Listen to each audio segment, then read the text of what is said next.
बिस्मिल्लाहिर्रहमानिर्रहीम अस्सलाम वालेकुम। मैं हूं मुबशिर अहमद। तो स्टूडेंट्स, आज हम chapter number 16 alternating current second year से एक छोटा सा शॉर्ट क्वेश्चन पढ़ेंगे। इम्पीडेंस क्या होता है और इम्पीडेंस का रेसिप्रोकल एडमिटेंस, तो ये दोनों चीज़ों के बारे में आपको बताऊंगा। एक छोटा सा शॉर्ट क्वेश्चन है, उसके बाद फिर मैं आपको दो लॉन्ग क्वेश्चन पढ़ाऊंगा, AC through RC and AC through RL। दोनों को इकट्ठे पढ़ाने का मकसद यही है कि अगर आपको AC थ्रो RC समझ आ गया ना, तो RL सिर्फ उसका उलट है, एक लफ्ज़ की चेंजिंग है। तो आइए फिर स्टार्ट करते हैं आज का लेक्चर।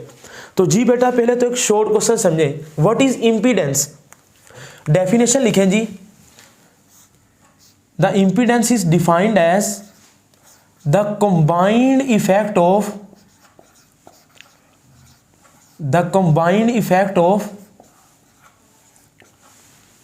resistance and reactances। आपको याद है, इससे पहले मैंने आपको दो लॉन्ग क्वेश्चन पढ़ाए हुए हैं, AC थ्रो कैपेसिटर और AC थ्रो इंडक्टर। अगर आपने वो लेक्चर सुने हैं तो फिर आपको ये लॉन्ग क्वेश्चन फिर ही समझ आने हैं। तो कंबाइंड इफेक्ट, कंबाइंड कहते हैं मिलाकर, इकट्ठा जो असर है ना, इफेक्ट का मतलब असर। तो combined effect of resistance and reactances, किस किस की reactance, of capacitor and inductor. Capacitor and inductor is called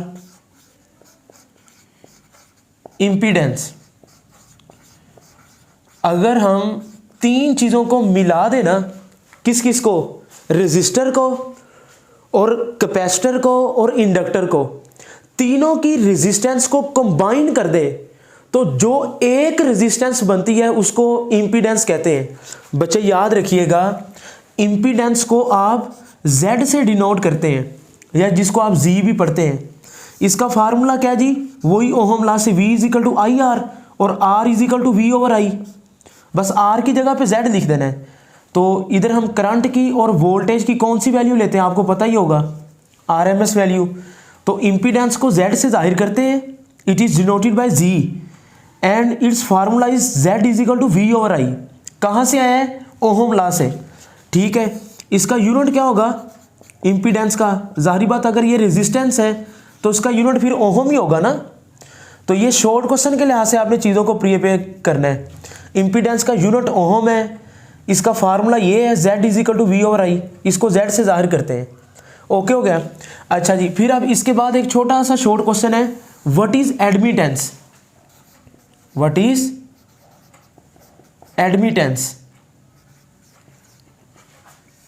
बच्चे याद रखिएगा, रेसिप्रोकल ऑफ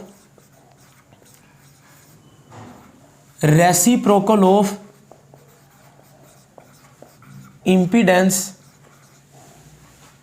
is called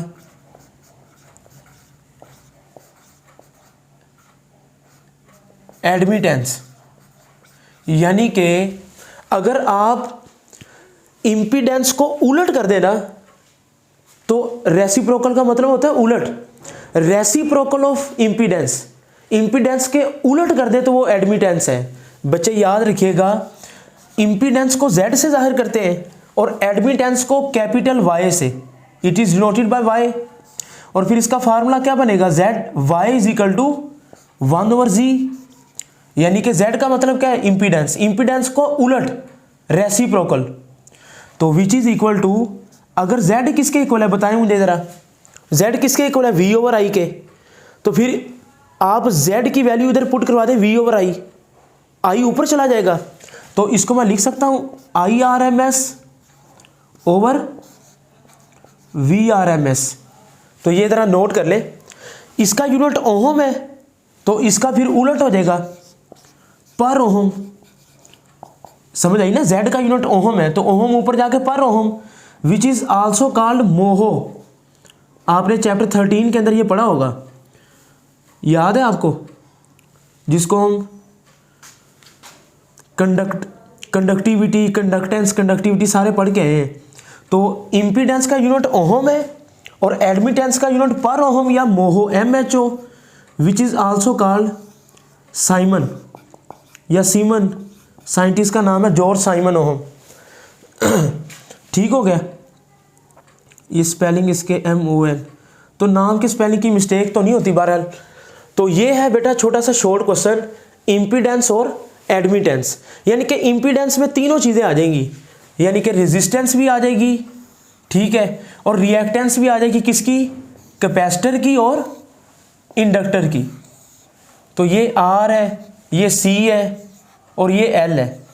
तो जब आप तीनों चीज़ों को मिक्स करके कंबाइंड इफेक्ट की बात करेंगे तो वो फिर इम्पीडेंस कहलाता है। तो ये छोटा सा शॉर्ट क्वेश्चन नोट करें, फिर मैं लॉन्ग पढ़ाता हूँ आपको।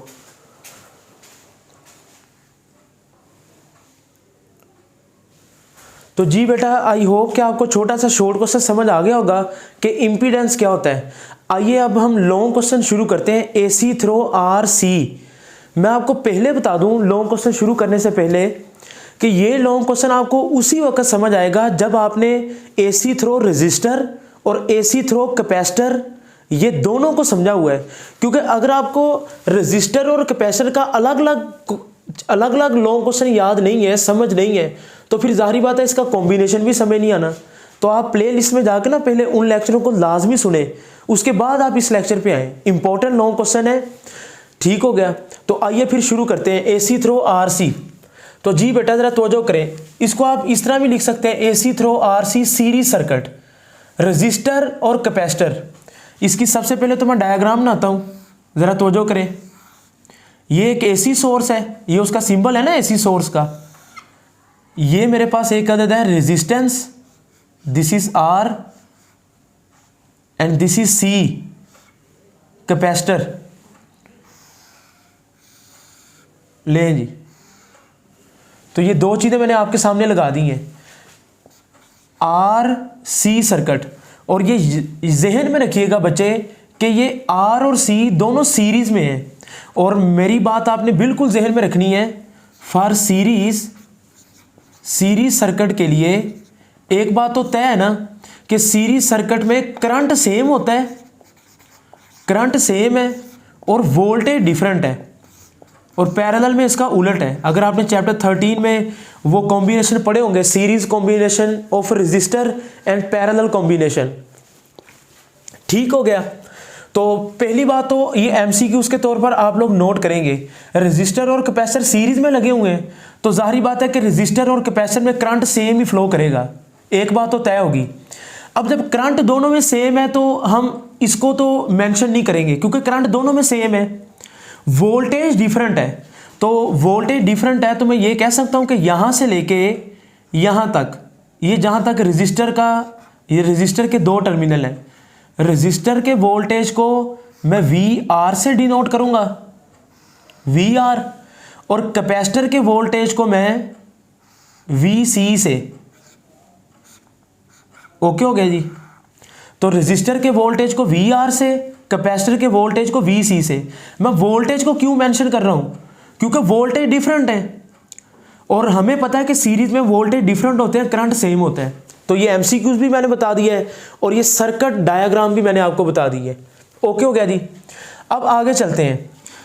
रेजिस्टर के लिए आपने बातें याद रखनी है। अगर मैं रेजिस्टर की बात करूं तो ये अगर आपने लॉन्ग क्वेश्चन समझ रखा है AC थ्रो रेजिस्टर वाला, तो ये फिर फार्मूला आपके जहन में होगा कि V is equal to IR, V is equal to IR। और आपको पता ना हम करंट की कौन सी वैल्यू लेते हैं, RMS। अब ये किसका फार्मूला है, इस रेजिस्टर का। तो इसको मैंने वोल्टेज को, ये बिल्कुल VRMS ही आएगा, लेकिन ये रेजिस्टर का वोल्टेज है ना, तो मैं इधर छोटा सा लिख देता हूं VR। तो दिस इज इक्वेशन नंबर 1, इसको मैं इक्वेशन नंबर 1 का नाम दे देता हूं। और एक बात आपने और जहन में रखनी है कि रेजिस्टर के अंदर वोल्टेज और करंट ये दोनों इन फेज होते हैं, वोल्टेज और करंट दोनों इन फेज है।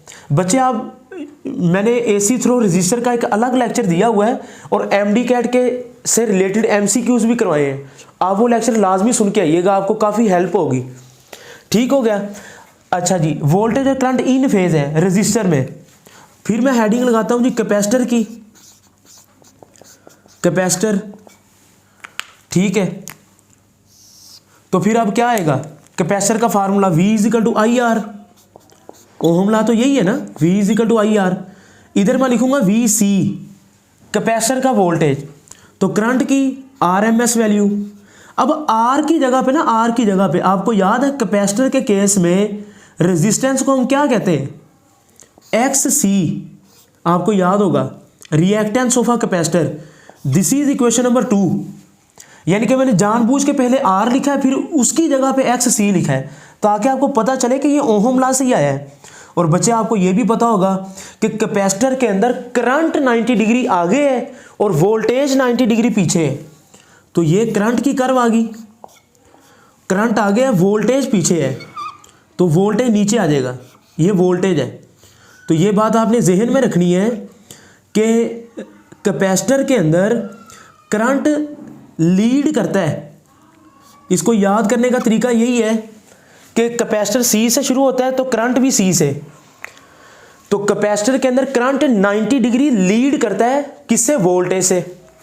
अच्छा, आपने गौर किया दोनों चीज़ों में, आप ज़रा गौर करें कि रेजिस्टर और कैपेसिटर दोनों में करंट एक्स एक्सिस में है ना, करंट एक्स एक्सिस में है। और मैंने आपको पहले भी बताया हुआ है कि करंट तो सेम होता है, तो क्यों ना जब मैं इसकी वेक्टर डायग्राम ड्रा करूं, तो अब मैं इसकी वेक्टर रिप्रेजेंटेशन ड्रा करने जा रहा हूं। ये करंट की लाइन है जी, ये करंट की लाइन है, इसको मैं VR का नाम दे सकता हूं, VR, ठीक हो गया। और करंट की ये लाइन है, रेजिस्टर के केस में भी और कैपेसिटर के केस में भी। रेजिस्टर, इसको थोड़ा सा मैं नीचे बना लेता हूं, क्योंकि जब मैंने अगला टॉपिक पढ़ाना है ना, तो फिर एक ही डायग्राम में गुजारा करना है। जरा तवज्जो करें, ये करंट की लाइन आ गई ना, IRMS, और इधर मैंने लिख दिया VR। तो रेजिस्टर के केस में वोल्टेज की भी यही लाइन है और करंट की भी यही लाइन है। क्यों? क्योंकि रेजिस्टर में तो वोल्टेज और करंट तो इन फेज है। अच्छा जी, ठीक हो गया। कैपेसिटर के केस में करंट 90 डिग्री आगे और वोल्टेज 90 डिग्री पीछे है। तो जब वोल्टेज 90 डिग्री पीछे होगा तो मैं लाइन नीचे को ड्रा नहीं कर सकता। दिस इज VC, इस लाइन को नीचे की तरफ ड्रा करूंगा ना, ये कैपेसिटर का वोल्टेज है 90 डिग्री पीछे, तो सर कैपेसिटर का करंट कौन सा है, यही वाला। रेजिस्टर का करंट भी यही है, कैपेसिटर का करंट भी यही है। करंट की लाइन को मैंने कॉमन लिया, उसकी वजह, क्योंकि भाई रेजिस्टर और कैपेसिटर दोनों में करंट तो सेम है, रेजिस्टर और कैपेसिटर में करंट सेम फ्लो कर रहा है। वजह, क्योंकि ये रेजिस्टर और कैपेसिटर सीरीज में लगे हुए हैं और सीरीज में करंट सेम होता है, यही वजह है कि लाइन एक ही आएगी।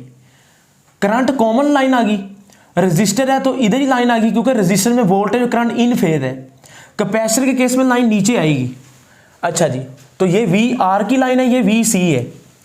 अब हमने इन दोनों का कॉम्बिनेशन निकालना है। बच्चे जरा तवज्जो करें, एक बात जहन में रखिएगा, first year chapter number 2 vector and equilibrium वाला चैप्टर आपने पढ़ा होगा। कॉन्सेप्ट जरा समझ ले। जब भी दो वेक्टर 90 डिग्री के एंगल पर अटैच हो ना, ये वेक्टर A है और ये वेक्टर B है, जब भी दो वेक्टर 90 डिग्री के एंगल पर अटैच हो तो उनका रिजल्टेंट हमेशा उनके सेंटर से निकलेगा। सर समझ आ गई कि नहीं आ गई? यानी कि ये रिजल्टेंट वेक्टर ये है, अगर A और B के दरमियान एंगल है 90 डिग्री, तो रिजल्टेंट वेक्टर एक्स एक्सिस के साथ 45 डिग्री का एंगल बनाएगा। अगर A और B के दरमियान एंगल है 60 डिग्री, तो फिर इनके दोनों के दरमियान से रिजल्टेंट निकलेगा और वो 30 डिग्री के एंगल से निकलेगा। तो आप ये कॉन्सेप्ट जहन में बिठा लें, जितना एंगल दो वेक्टर्स के दरमियान होगा उस एंगल का हाफ करेंगे ना, यानी कि 90 का हाफ करें तो 45, तो रिजल्टेंट 45 डिग्री से निकलेगा। समझ आ गई? ये फर्स्ट ईयर चैप्टर नंबर 2 में मैंने पढ़ाया हुआ है। तो बहरहाल, तो अब ये VR है, ये VC है, दोनों कितने एंगल पे हैं, 90 डिग्री पे, तो इनका रिजल्टेंट फिर कहां से निकलेगा, 45 डिग्री के एंगल से, बिल्कुल सेंटर वाली एक लाइन है। तो ये आ गया जी VRMS, इसको मैं VRMS सिंपल कह देता हूं। ये VR और VC का रिजल्टेंट वेक्टर है। अच्छा, अब आप जरा गौर करें कि ट्राइंगल बन रही है कि नहीं बन रही, ज़रा देखें, ट्राइंगल पे फोकस करें कि ट्राइंगल आपको बनती हुई नज़र आ रही है, ट्राइंगल बनती हुई नज़र आ रही है आपको। अब आप कहेंगे सर ये वाला हिस्सा नहीं है। तो बेटा अगर आपने फर्स्ट ईयर चैप्टर नंबर 2 अच्छे तरीके से पढ़ा है वेक्टर, अगर आपको वेक्टर की समझ है तो फिर आपको ये भी पता होगा कि हम किसी भी वेक्टर को पैरेलल शिफ्ट कर सकते हैं। तो ये VC है ना, ये VC है, तो आप इसको पैरेलल शिफ्ट करें, ये भी VC है। तो आप जरा देख लें मैं क्या कर रहा हूं, मैं वेक्टर VC को पैरेलल शिफ्ट कर रहा हूं, ये पैरेलल शिफ्टिंग आ गई। तो ये देखें, अब आपको समझ आ गई, ये VC है तो ये भी VC है। तो अब आप जरा गौर करें, वेक्टर A, वेक्टर B और ये उनका रिजल्टेंट वेक्टर, तो ये देखें head to tail rule follow हो गया कि नहीं हो गया। और ये एंगल है जी थीटा, जो कि 45 डिग्री है, ये जहन में रखिएगा। अच्छा जी, तो अब देखें आपके पास एक ट्राइंगल पूरी हो चुकी है। अब ने इसी चीज को मैंने पैरेलल, इस चीज को कहते हैं पैरेलल शिफ्टिंग। अच्छा बच्चे, अब ये ट्राइंगल है ना, तो मुझे बताएं कि ये मेरे पास क्या बन जाएगी, हाइपोटेनस, ठीक है। और ये मेरे पास क्या है जी, बेस, और VC साइड को मैं क्या कहूंगा, परपेंडिकुलर। तो आप लोग जरा नोट कीजिएगा, यानी कि बेस, परपेंडिकुलर, हाइपोटेनस, VR और VC को डिस्कस कर रहे हैं। तो रिजल्टेंट निकालना आपने वोल्टेज का, तो पैथागोरस थ्योरम लगा दें, पैथागोरस थ्योरम, जिसको आप उर्दू में मसला फिसागोरस भी कहते हैं। तो बहरहाल by using the Pythagoras theorem, by using, जिसको आप पैथागोरस इकट्ठा पढ़ते हैं या अलग अलग पढ़ें तो पैथागोरस थ्योरम, या कुछ लोग पैथागोरियन थ्योरम भी कहते हैं।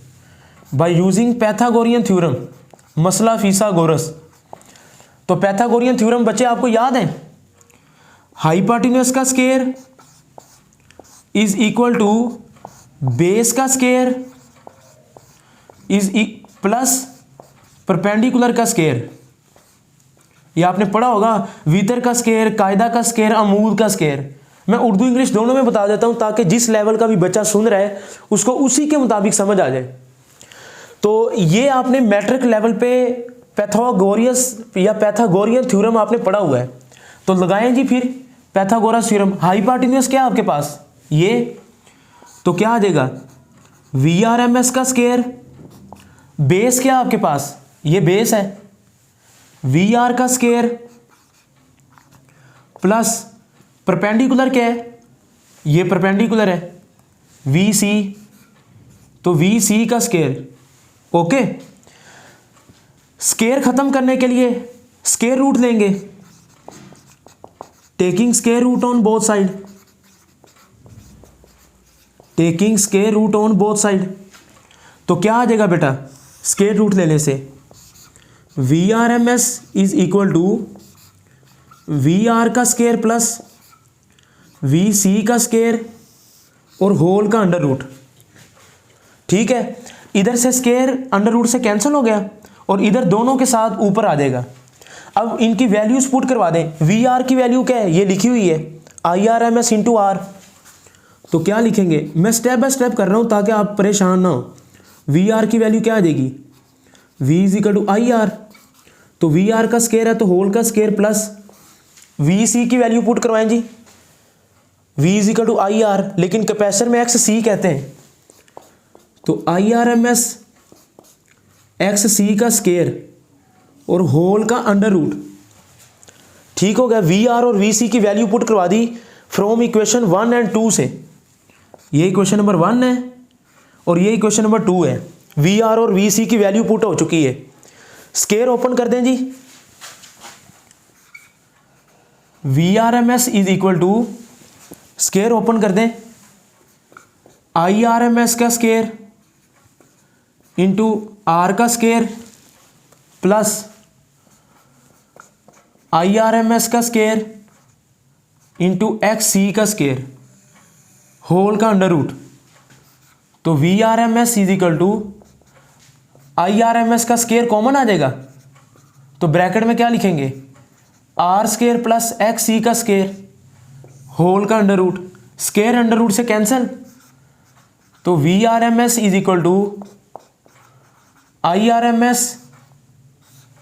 R square plus X C का square, I R M S multiply हो रहा है, नीचे जाके डिवाइड हो जाएगा, तो V R M S over I R M S is equal to R का square plus X C whole का स्केयर। तो अभी मैंने आपको शॉर्ट क्वेश्चन पढ़ाया है, what is this, V over I resistor और कैपेसिटर का कॉम्बिनेशन है, दिस इज कॉल्ड जेड, जी impedance, Z is equal to R का square plus X C whole का स्केयर। तो दिस इज योर आंसर। तो ये हमने मैग्नीट्यूड फाइंड आउट की है, यानी कि आप इस पूरे चीज को हेडिंग क्या दे सकते हैं, मैग्नीट्यूड की। तो मैग्नीट्यूड का फार्मूला आ चुका है बच्चे, ये फार्मूला आपने बहुत अच्छे तरीके से तैयार करना है, लॉन्ग क्वेश्चन भी आ सकता है और न्यूमेरिकल जब हम करेंगे तो उसमें यही फार्मूले यूज होंगे। तो मैं आपसे पूछूंगा बेटा न्यूमेरिकल का फार्मूला तो बताओ, तो आप क्या बताएंगे, जब न्यूमेरिकल करेंगे ना तो आप बताएंगे sir Z is equal to R square plus X C का स्केयर। और बेटा आपको ये बात भी याद है ना कि एक्स सी किसके इक्वल होता है, आर स्केयर प्लस एक्स सी किसके इक्वल होता है, 1 ओवर ओमेगा सी के। तो ये होल का स्केयर इस तरह भी लिख सकते हैं, तो आपकी अपनी मर्जी है, गलत नहीं है। तो X C which is equal to 1 over omega C, X C की वैल्यू पुट करवा दी मैंने। तो ये आपका फाइनल फार्मूला आ चुका है जी, जेड की वैल्यू आ गई। अब आप क्या निकालेंगे, मैग्नीट्यूड तो आ गई, डायरेक्शन निकालेंगे। तो डायरेक्शन के लिए फिर कौन सा फार्मूला यूज करते हैं आप, tan थीटा। तो जरा नोट करें जी, डायरेक्शन निकालने के लिए हम tan थीटा यूज करेंगे, ठीक हो गया। तो tan theta is equal to, tan theta किसके इक्वल होता है बेटा,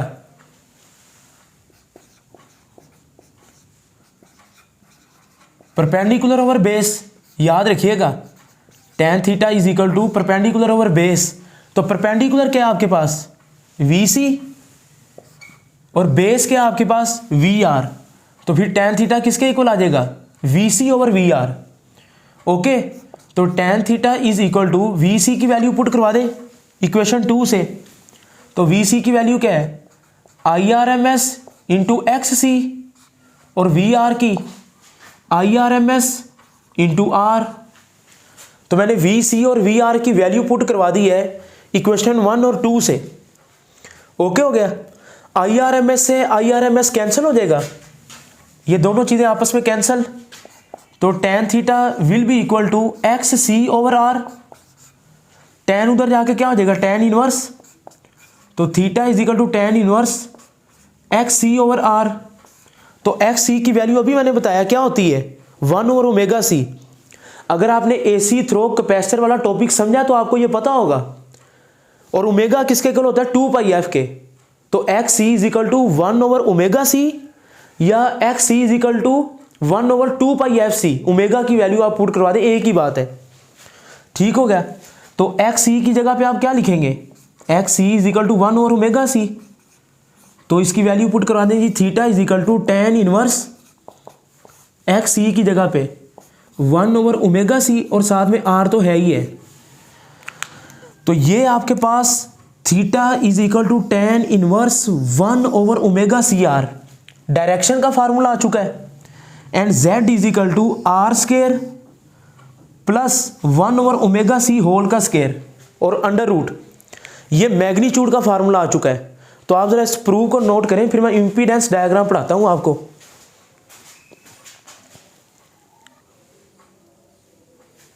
तो जी बेटा आपने ये सारा प्रूफ तो नोट कर लिया होगा। आइए फिर अब इंपीडेंस डायग्राम को पढ़ते हैं। जरा देखें, इसमें ये रेजिस्टेंस की कर्व है और ये कैपेसिटर का वोल्टेज है। तो मैं ऐसे लिख सकता हूं इंपीडेंस डायग्राम में, ये आर वेक्टर है और कैपेसिटर का इंपीडेंस, कैपेसिटर की रिएक्टेंस नीचे की होगी एक्स सी। देखना कैपेसिटर का वोल्टेज 90 डिग्री लैग करता है, तो जो रिजल्टेंट हमेशा इनके सेंटर से निकलेगा। तो ये Z आ गया, दिस इज Z। तो आपको याद है जिस तरह मैंने काम वो किया ना, सेम वही है। तो आप एक्स सी को पैरेलल शिफ्ट करवा दें, तो ये पैरेलल शिफ्ट मैंने करवा दिया। अगर ये एक्स सी है तो ये भी एक्स सी है, ठीक हो गया, समझ आ गई। और ये एंगल कितना है, 45 डिग्री, ठीक है। लेकिन आपकी बुक वाले ने 45 नहीं लिखा, सिर्फ इसको थीटा ही लिखा है, तो मैं इसलिए यही रहने देता हूँ। तो ये देखें, फिर ये भी एक ट्राइंगल नहीं बन गई। तो इसको मैंने क्या कहूँगा, base, and this is perpendicular, and this one is the hypotenuse, ऐसी है ना। तो फिर इम्पीडेंस डायग्राम में आप लगा दें डायरेक्शन निकालने के लिए, क्या फार्मूला लगाएंगे, z is equal to tan theta किसके इक्वल होगा, tan theta is equal to, देखें मैग्नीट्यूड के लिए भी अगर आप लगाएंगे ना फार्मूला तो आंसर यही आना है। डायरेक्शन हम निकालते हैं इम्पीडेंस डायग्राम से, तो tan थीटा किसके इक्वल है, परपेंडिकुलर ओवर बेस। तो बताएं जी फिर परपेंडिकुलर क्या आ गया, tan theta is equal to perpendicular क्या है, एक्स सी, और बेस क्या आपके पास r, तो एक्स सी की वैल्यू देखें जरा, तो tan theta is equal to X C की value 1 over omega C into R, और tan इधर आके क्या हो जाएगा, tan इनवर्स, तो theta is equal to tan inverse 1 over omega C R. तो आपने देखा कि फार्मूला तो वही आया है जो हमने पहले फार्मूला निकाला ना 1 ओवर ओमेगा सी आर, अब भी वही आया, बस ये फ़र्क ये है कि ये इम्पीडेंस डायग्राम से है। तो बेटा ये AC थ्रो RC वाला लॉन्ग क्वेश्चन कंप्लीट हो चुका है। मैं इसका आप इसको पॉज करके नोट भी कर लें सारे प्रूफ को। फिर इससे अगला जो है ना AC थ्रो RL, सिर्फ एक लफ्ज़ का फ़र्क है, आप इसको पॉज करके नोट कर लें, फिर आपको मैं चेंजिंग बता देता हूँ कि क्या क्या चेंजिंग आनी है। पहले ज़रा आप इसको नोट करें पॉज करके।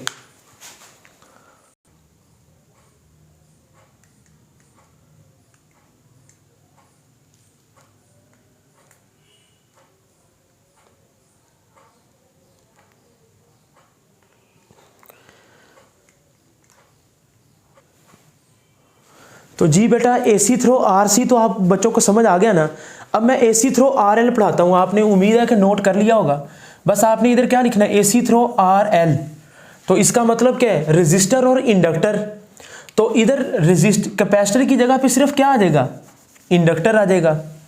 तो इधर आप इंडक्टर बना दें, ये इंडक्टर का साइन है, इधर क्या आ जाएगा VL, और बाकी तो वही है कि सीरीज सर्किट में करंट सेम है और वोल्टेज डिफरेंट है, तो ये VR है, ये VL है। रेजिस्टर वाला तो वही आ जाएगा। अब इधर कैपेसिटर की जगह पे क्या लिखेंगे हम, इंडक्टर, ऐसी है ना, कैपेसिटर की जगह पे हम क्या लिखेंगे, इंडक्टर। तो ये मैं चेंजिंग आपको बता रहा हूँ, आप लोग नोट करते जाएं। ये नेक्स्ट लॉन्ग क्वेश्चन है, तो ये बाय 1 गेट 1 फ्री है, एक समझ लें दूसरा खुद ही समझ आ जाएगा। VL, तो इधर क्या आ जाएगा, XL। ठीक हो गया। अब ये देखें कि ये वाली कर्व तो सेम है कि रेजिस्टर में वोल्टेज और करंट इन फेज है, लेकिन इंडक्टर में करंट 90 डिग्री पीछे है और वोल्टेज 90 डिग्री आगे है। तो ये VL है, यानी कि ये वोल्टेज की कर्व है। तो इंडक्टर में करंट 90 डिग्री पीछे है, वोल्टेज आगे है, तो इसका मतलब है फिर ये VC नीचे को था और VL ऊपर को हो जाएगा, तो ये डायग्राम उलट हो जाएगी। तो इसको मैं उल्टा देता हूँ, चीज़ वही है सारी, ज़रा आप तवज्जो करें। ये लाइन आ जाएगी रेजिस्टर की, रेजिस्टर में ये करंट की लाइन आ गई ना, करंट तो सेम है क्योंकि सर्किट सीरीज में VR, और इंडक्टर में वोल्टेज 90 डिग्री ऊपर को है, वोल्टेज 90 डिग्री ऊपर है, तो ये आ जाएगा VL। तो ये रेजिस्टर की कर्व, ये VL इंडक्टर की, क्योंकि इंडक्टर में ये करंट की कर्व दोनों की सेम है, क्योंकि करंट तो सेम है, वोल्टेज 90 डिग्री आगे है। करंट की कर्व को हमने कॉमन लिया, करंट वेक्टर को कॉमन लिया है। तो अभी मैंने आपको बताया कि जब दो चीज़ें जब दो वेक्टर 90 डिग्री के एंगल पे अटैच हों तो रिजल्टेंट हमेशा उनके सेंटर से, तो ये रिजल्टेंट है VRMS, और ये कितना डिग्री का एंगल बनेगा, 45। अगर ये VL है तो ये भी VL है, इसको पैरेलल शिफ्ट कर दें जी, दिस इज VL। तो ये देखें बेस, ये क्या बन गई, base, and this is perpendicular, and this one is the hypotenuse. Triangle बन गई जी, vector A, vector B and resultant vector by using Pythagoras theorem. Hypotenuse का स्क्वायर, बेस का स्क्वायर, परपेंडिकुलर। अब ये देखें हाइपोटेन्यूज क्या है, VRMS, बेस क्या है, VR, परपेंडिकुलर क्या है, VL। अब C की जगह पे सिर्फ आपने L लिखना है, C की जगह पे L लिखना है, बाकी सारा प्रूव वही है। ये देख रहे हैं आप, लो जी ये प्रूव हो गया सारा, बस C की जगह पे L, बाकी सारा तो वही है। इधर भी C की जगह पे L लिख रहे, C की जगह पे L लिख रहे, इधर भी C की जगह पे L आ जाएगा, और इधर भी C की जगह पे L, और इधर भी C की जगह पे L। लो जी प्रूव हो चुका है सर। तो इंडक्टर के केस में क्या आ जाएगा, Z is equal to R square plus XL square. लेकिन आपने अगर इंडक्टर वाला लॉन्ग पढ़ा है तो XL की वैल्यू क्या होती है, वो ओमेगा L है। तो आर स्केयर प्लस XL की वैल्यू ओमेगा L का स्केयर। तो डायरेक्शन के लिए फिर वही tan theta perpendicular over base, perpendicular क्या है जी VL। तो इधर बस C की जगह पे L आना है, तो इधर क्या आ जाएगा VL की वैल्यू IRMS इंटू XL। तो इधर क्या आ जाएगा XL, इधर भी क्या आ जाएगा XL, ठीक है। और आपको पता है कि XL किसके इक्वल होता है, XL is equal to omega L, और ओमेगा किसके इक्वल होता है 2 पाई एफ एल, ओमेगा होता है 2 पाई एफ। तो ये XL की वैल्यू पुट करवा दें जी, तो ये आ जाएगा बच्चे ओमेगा L ओवर R। लो जी, तो आप जरा पॉज करके इसको भी नोट कर लें, सारे का सारा प्रूफ वही है, कोई चीज चेंज नहीं हुई, बस C की जगह पे L आ गया और डायग्राम पहले VC नीचे को था, अब VL ऊपर को चला गया है। अब मैं आपको इसकी इंपीडेंस डायग्राम और कुछ एक दो MCQs इंटी टेस्ट से रिलेटेड वो बता देता हूं, आप इसको पॉज करके नोट करें जी।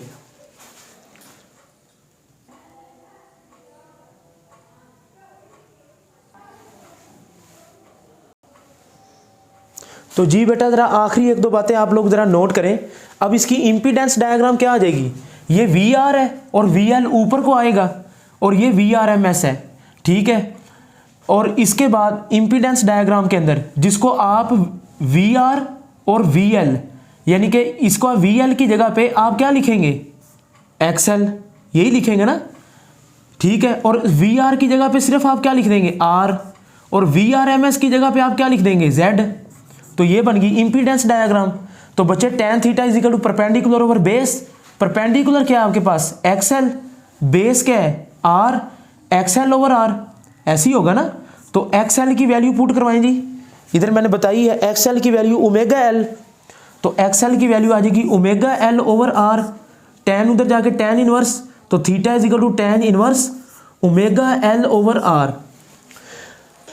प्रूफ तो पूरा हो चुका है, चंद MCQs MD कैट के लिहाज से मैं आपको बता देता हूं बच्चे। इस थीटा के दो नाम हैं, इसको फेज एंगल भी कहते हैं और क्यू फैक्टर भी कहते हैं, क्यू फैक्टर नोट करेंगे। इस थीटा के दो नाम हैं, phase angle,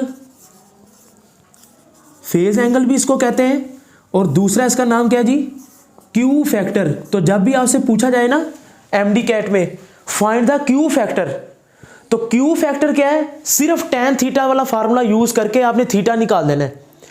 this angle theta is called Q factor. बच्चे पूछते हैं सर ये क्यू क्या है, this Q is called quality factor. Q factor से मुराद क्या है, क्वालिटी फैक्टर। तो जब क्यू फैक्टर या क्वालिटी फैक्टर की बात हो तो आपने ये tan थीटा निकाल देना है। तो tan थीटा का नाम क्या है, फेज एंगल या क्वालिटी फैक्टर, जिसको शॉर्ट फॉर्म में क्यू फैक्टर भी कहते हैं। और इसकी डेफिनेशन पता है क्या है, जगह कम है आपने खुद ही लिख देनी, मैं बता देता हूं। The energy store the ratio of, ये देखें XL इंडक्टर एनर्जी स्टोर करता है, रेजिस्टर एनर्जी डेसिपेट करता है। The ratio of energy store to the energy dissipated is called the quality factor. तो ये क्यू फैक्टर की डेफिनेशन मैंने बताई है, क्योंकि ऊपर इंडक्टर है नीचे रेजिस्टर है।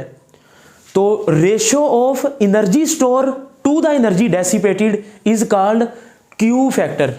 और जाते जाते एक और MCQs, जब क्यू फैक्टर की बात करें तो tan थीटा लेना है, यानी कि जिसको हम फेज एंगल की बात करते हैं। अगर बोर्ड के पेपरों में या MD कैट में कहीं आ जाता है ना फाइंड द पावर एंगल, इस tan थीटा को मैंने क्या कहा फेज एंगल। अगर आपसे पावर एंगल पूछा जाए, अगर पावर एंगल पूछा जाए, पावर एंगल का पूछा जाए तो आपने cos थीटा लेना है। Power angle is equal to cos theta, और cos थीटा किसके इक्वल होता है, बेस ओवर हाइपोटेन्यूज। और बेस क्या आपकी ये बेस, हाइपोटेन्यूज ये है, तो R ओवर Z। तो this is called power angle. तो tan थीटा को क्या कहेंगे, फेज एंगल, cos थीटा को पावर एंगल। दोनों को फर्क नोट कर लिया। और फेज एंगल का दूसरा नाम क्यू फैक्टर या क्वालिटी फैक्टर। डेफिनेशन इसकी क्या है, ratio of energy store energy store to the energy dissipated. तो ये चंद अहम बातें एमसीक्यूज के लिहाज से बताई। अपना बहुत सा ख्याल रखें। मुबशर अहमद को दें इजाज़त। कमेंट सेक्शन में लेक्चर का फीडबैक दें, दोस्तों के साथ शेयर भी किया करें, वीडियो को लाइक कर दें। अपना बहुत सा ख्याल रखें जी। अल्लाह हाफिज़।